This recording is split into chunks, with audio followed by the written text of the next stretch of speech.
Bueno, buenas tardes. Mi charla va a ser mucho más básica, porque trabajamos en investigación. Dirijo el grupo de medicina regenerativa. Sabéis que en las últimas 2 décadas ha habido un interés creciente por las células prenatales.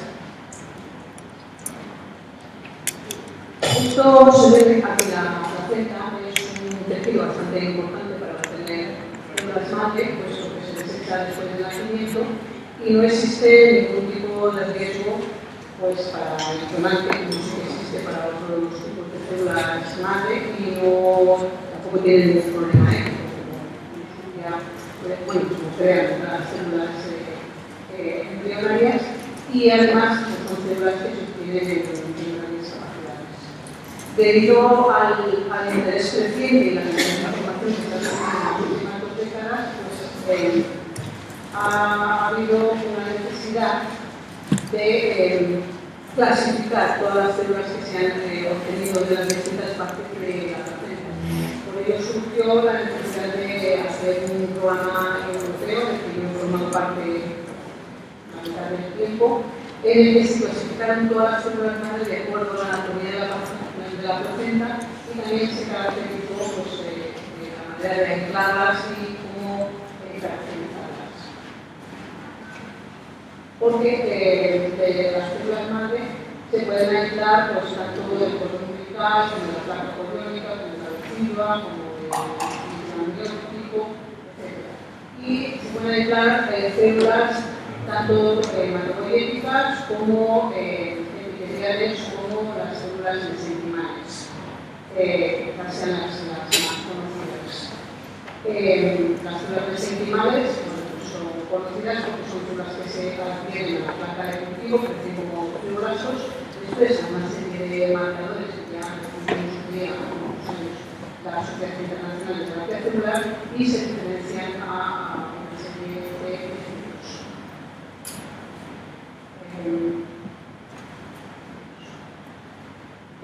La forma de aislar a las células madre de la placenta, hay fundamentalmente el tejido de desplante y el método enzimático. El tejido de desplante consiste en obtener los distintos tejidos de la placenta, hacerle un lavado y luego trocearlo en partes muy pequeñas y eso colocarlo en una planta de cultivo que permitirá que las células salgan de esos desplantes, luego se retiran y a partir de ahí se analizan las células se caracterizan y se utilizan para los desarrollos. O bien por método enzimático, que primero se trocea el tejido y después la matriz de estas células se rompe con distintos cócteles de enzimas para posteriormente cultivarlas. Nosotros en el laboratorio que yo dirijo hemos aislado células del sarcoma amniótico mediante digestión enzimática y estas células que hemos obtenido, en morfología de fibroblasto, y posteriormente las hemos caracterizado. Estas células forman colonias al principio que después llenan la placa y somos capaces de mantenerlas en cultivo alrededor de 5 meses. Es cuando empiezan a alcanzar la existencia en un máximo de 20 fases. Y la población inicial que obtenemos multiplica como 37 millones de estos, o sea que es una barbaridad, porque esto no se utilizará en clínica, pero se tienen bastantes células. Como las membranas embrionarias están compuestas de 3 capas, 2 de ellas que son fetales y una materna, nosotros estábamos convencidos de que teníamos células de origen fetal, la mayor parte de la gente publicaba, porque en aquella época nadie hacía un análisis del origen de sus células. Entonces nosotros hicimos varias placentas donde el bebé que había nacido era un varón y analizamos entre ellas por presencia los cromosomas y todos fueron un calotipo normal 46XX. Por lo tanto, no podría ser de bebé con la feta, sino que era mediante fotometría de flujo, para que caracterizamos estas células, que hemos explicado esta mañana, y expresaban los marcadores típicos de células mesenquimales y expresaban los marcadores de células hematopoyéticas. Y además, al igual que las mesenquimales de médula ósea, no expresan el marcador de histocompatibilidad de HLA tipo 2, pero sí el tipo 1, por lo cual van a ser reconocidas por el sistema inmune. Y tampoco expresaban las moléculas coestimuladoras de los linfocitos CD40, CD86 y CD80. Analizamos su capacidad de diferenciación, expresan los típicos tejidos del mesodermo que tienen que expresar y además otros tejidos también del mesodermo, como es el músculo esquelético y el músculo cardíaco, o sea, que son capaces de diferenciarse a diferentes tejidos del mesodermo, pero no solamente del mesodermo, sino también del ectodermo, como fuimos capaces de diferenciarlas en microneuronas, y del endodermo, somos capaces de diferenciarlas a hígado, que se diferencian en estructuras tridimensionales llamadas hepatosferas, que además son funcionales, y a pulmón. Hay pocas células madre adultas que sean capaces de diferenciarse a pulmón. Estas son algunas de las líneas de trabajo que hemos llevado en el laboratorio. Todas son estudios clínicos, in vitro y in vivo, modelos de enfermedad de nuestro laboratorio o bien en colaboraciones con otros laboratorios la mayoría están en Madrid. Y ahora os voy a presentar los resultados que acabamos de publicar en el caso de la incontinencia urinaria de Suárez. ¿Alguien sabe cuántas personas padecen incontinencia en el mundo? Bueno, pues se cree que aproximadamente 400 millones de personas, de las cuales 36 millones están en la Comunidad Europea, y de esos unos 6,5 millones están en España. Pero esto es difícil de saber, porque aproximadamente se cree que el 50% de las personas no acuden a los médicos bien por vergüenza o bien porque cree que es algo que está asociado al envejecimiento, con lo cual muchas personas no se han inscrito diagnosticadas. La prevalencia es mucho más alta en mujeres que en hombres y la incontinencia afecta a una de cada 4 mujeres a partir de los 75 años. De todos los tipos de incontinencia, la incontinencia de esfuerzo es la más destacada y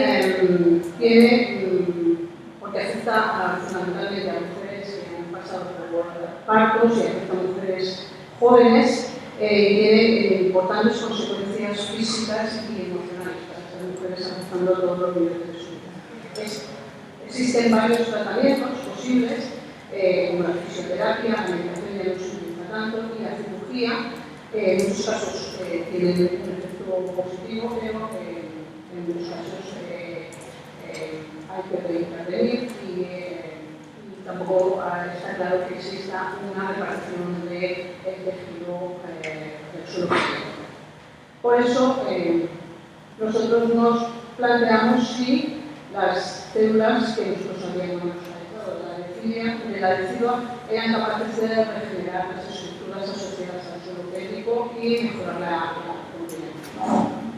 Para ello, lo que hicimos fue poner a punto un modelo animal que simula la incontinencia urinaria de esfuerzo producida por el parto mediante extensión vaginal. Pusimos a punto nuestro laboratorio y los resultados que hemos obtenido con este modelo pues, nos han llevado a la presentación de una patente nacional y la extensión internacional y a la participación en un programa de innovación y emprendimiento de la Comunidad de Madrid en el entorno de salud que se llama FESCAD.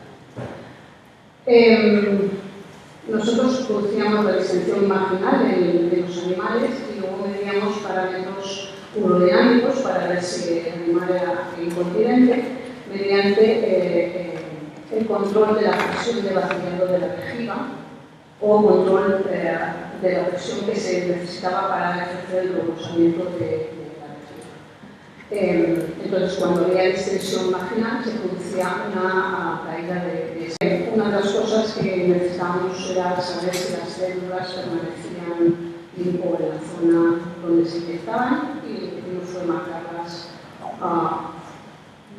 con un marcador fluorescente del infrarrojo cercano, y vimos mediante un aparato de imagen en vivo que esas células permanecían en el animal durante los 14 y 21 días. A partir de ahí perdíamos la señal, no sabemos si porque las células desaparecen o porque se pierde la señal, que también la perdemos cuando las cultivamos marcadas, las cultivamos en el animal control, pues no teníamos esa señal. El modelo que seguimos fue la presión LPP, o la presión de reposamiento basal, antes de producir la distensión vaginal, después de la distensión vaginal, y inyectar células en dos periodos distintos, seguidos de una semana, o bien inyectar solo saliva.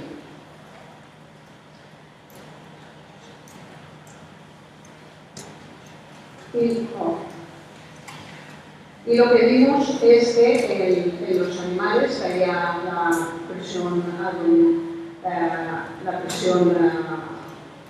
de la vejiga, el LPP, y en los animales control seguía cayendo, que era significativamente más baja hacia las 5 semanas, que es cuando decidimos terminar el experimento. Sin embargo, en los animales que habíamos tratado con células, la presión se mantenía o incluso subía.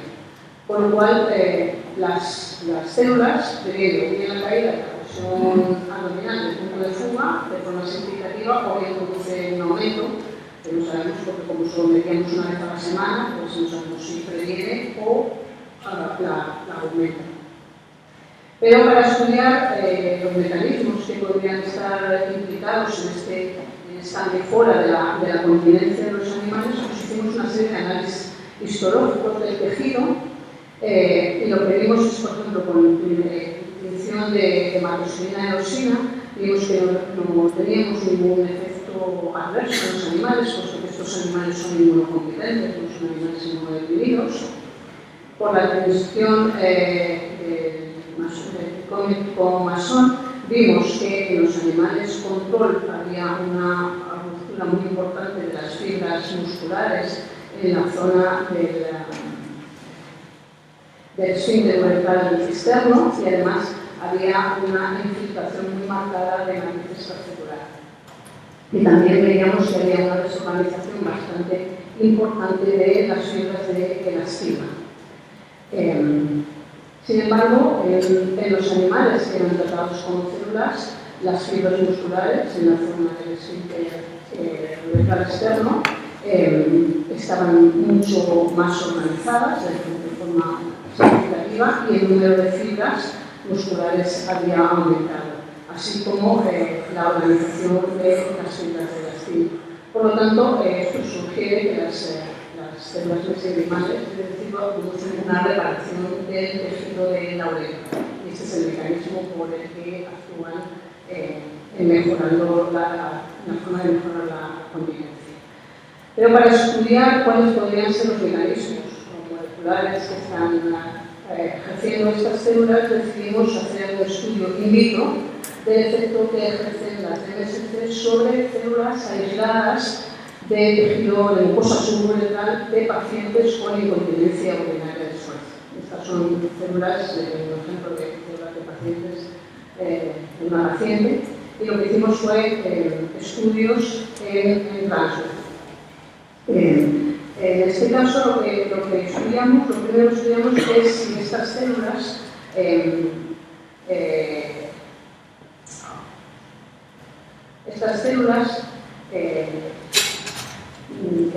podrían ejercer alguna atracción sobre las células mesenquimales, ya que las células mesenquimales, ya habíamos visto en un modelo de cáncer de mama, migran hacia la zona donde hay daño celular, por ejemplo un tumor, y ejercen su efecto. Entonces hicimos fue un modelo en Transware, aquí están las células mesenquimales, debajo las células del paciente, y este modelo de Transware tiene unos poros lo suficientemente grandes para transmitir el paso de las células hacia el otro lado de la membrana y luego esto se mide.